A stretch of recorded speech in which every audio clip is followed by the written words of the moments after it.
বিচারক মণ্ডলী এবং সম্মানিত শ্রোতাগণ, এবং সেই সাথে ধন্যবাদ জানাচ্ছি যারা এই বিতর্ক প্রতিযোগিতার বন্দোবস্ত করেছেন।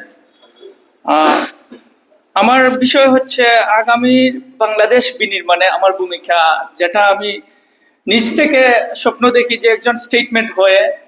তো প্রথমেই আমি বলতে চাচ্ছি যে বাংলাদেশের 5টি মৌলিক বিষয় হচ্ছে খাদ্য, বস্ত্র, বাসস্থান, শিক্ষা ও চিকিৎসা। এখন কথা হচ্ছে ভালো চিকিৎসা নিয়ে, ভালো খাবার খেয়ে, ভালো পোশাক পরে, ভালো একটা বাসস্থানে যদি রাতে আমি ঘুমিয়ে পড়ি, আর আমাকে ফিলিস্তিনের মতো যদি আমার উপরে এসে বোমা পড়ে, তাহলে তো আমি ধ্বংস। সুতরাং এই 5টার সাথে প্রথম বিষয়টা হচ্ছে নিরাপত্তা। একজন মানুষ নিরাপত্তাহীনতায় ভুগবে মানে সে একটা স্ট্রেসে ভুগবে, তার এসবের কোনো প্রয়োজন নাই। এবং রিসেন্টলি আমরা লক্ষ্য করেছি যে ভেনেজুয়েলার প্রেসিডেন্ট মাদুরো, একজন রাষ্ট্রপতি, তাকে তুলে নিয়ে গেছে।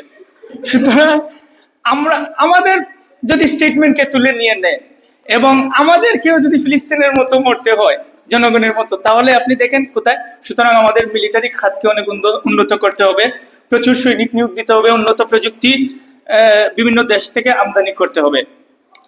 পরবর্তী যে বিষয়টা হচ্ছে আমাদের সচিবালয় এবং আমলারা।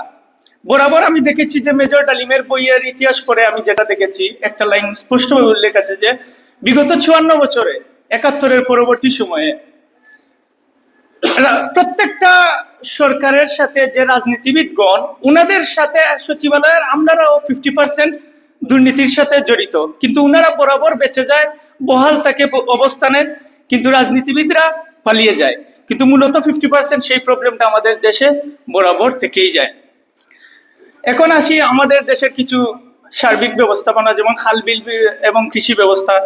দেখা গিয়েছে যে আমাদের শীতকালীন সিজন আসলে আমাদের এই পানি থাকে না, অথবা বন্যার সময় আসলে প্রচুর পানি হয়ে যায়। এটার কারণটা কি? আমাদের প্রচুর খাল বিল খনন করতে হবে এবং প্রচুর, আমি আগে যে বলেছি যে প্রচুর সৈনিক নিয়োগ দিতে হবে, এই কারণে যে এই যে যারা এখন শীতকালীন আসলে আমাদের সবজির ক্রাইসিস হয় দেশের ভিতরে, সবজির দামটা বেড়ে যায়, তখন আমরা খেতে পাই না, বিভিন্ন দেশ থেকে আমদানি করতে হয়, সেটাও আমরা অনেক দেশের সাথে কূটনৈতিক সম্পর্কে একটা বৈরিতা হয়, তো আমরা পারি না। সুতরাং মিলিটারির মাধ্যমে এই জমিগুলা লিজ নিতে হবে, লিজ নিয়ে এবং এইগুলা চাষ করে সবজি রপ্তানি করতে হবে।